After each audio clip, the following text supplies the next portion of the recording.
ഓണമൊക്കെ അല്ലേ വരുന്നത്. അപ്പോൾ മഹാബലി തമ്പുരാന്റെ തന്നെ ഒരു കഥ പറയാമെന്ന് വിചാരിച്ചു. അങ്ങനെ മഹാബലിയുടെയും വാമനമൂർത്തിയുടെയും ഒരു ചെറിയ കഥയുണ്ട്. അതാണ് കേട്ടോ പറയുന്നത്.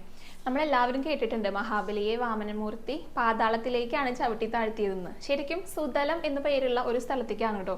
അതായത് സ്വർഗം പോലെ തന്നെ അത്രയും സുഖ സൗകര്യങ്ങളോട് കൂടെ താമസിക്കാൻ സാധിക്കുന്ന ഒരു സ്ഥലമാണ് സുതലം.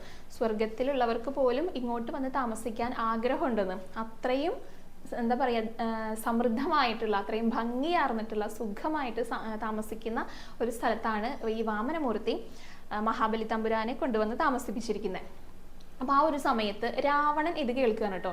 അപ്പോൾ ഈ രാവണൻ എന്ന് പറയുന്നത് അന്ന് ദിഗ്വിജയത്തിനായിട്ട് നടക്കുന്ന ഒരു സമയമാണ്. എല്ലാ രാജാക്കന്മാരെയും അവരുമായിട്ട് യുദ്ധം ചെയ്തിട്ട് അവരുടെ ആ ഒരു രാജ്യമൊക്കെ സ്വന്തമാക്കി തൻ്റെ അധീനതയിലാക്കാൻ നടക്കുന്ന ഒരു സമയം.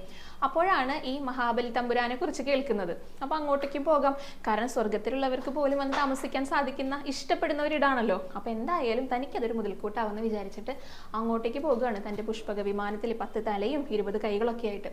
അങ്ങനെ അവിടെ എത്തി നോക്കിയപ്പോൾ അവിടെ ഒരു കാവൽക്കാരനുണ്ട്. ഒരു ചെറിയ മനുഷ്യനാണ് കേട്ടോ.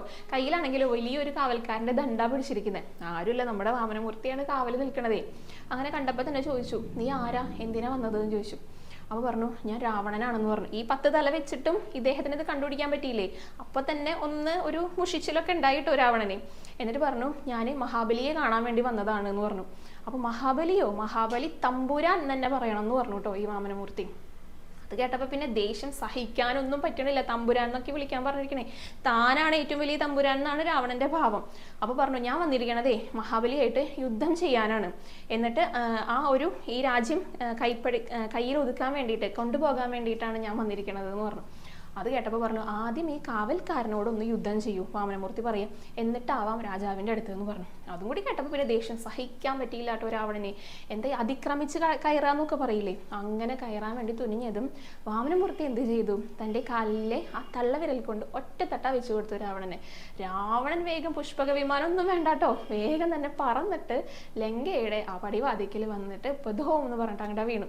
അങ്ങനെ അവിടെ ഉള്ളവരൊക്കെ ഓടിക്കൂടിയിട്ട് രാക്ഷസന്മാരൊക്കെ വന്നിട്ട് എന്താ ഒരു ശബ്ദം നോക്കിയപ്പോൾ അതേ 10 തലയുള്ള നമ്മുടെ രാവണൻ കിടക്കണു. രാജാവ്, എന്ത് പറ്റി രാജാവ്, എന്താ ഇവിടെ ഇങ്ങനെ കിടക്കണമെന്ന് ചോദിച്ചു. അപ്പോൾ രാവണൻ പറഞ്ഞു, ഞാനേ പുഷ്പക വിമാനം ഇല്ലാതെ എങ്ങനെ പറക്കാനായിട്ട് സാധിക്കുമെന്ന് നോക്കുമായിരുന്നു എന്ന് പറഞ്ഞു.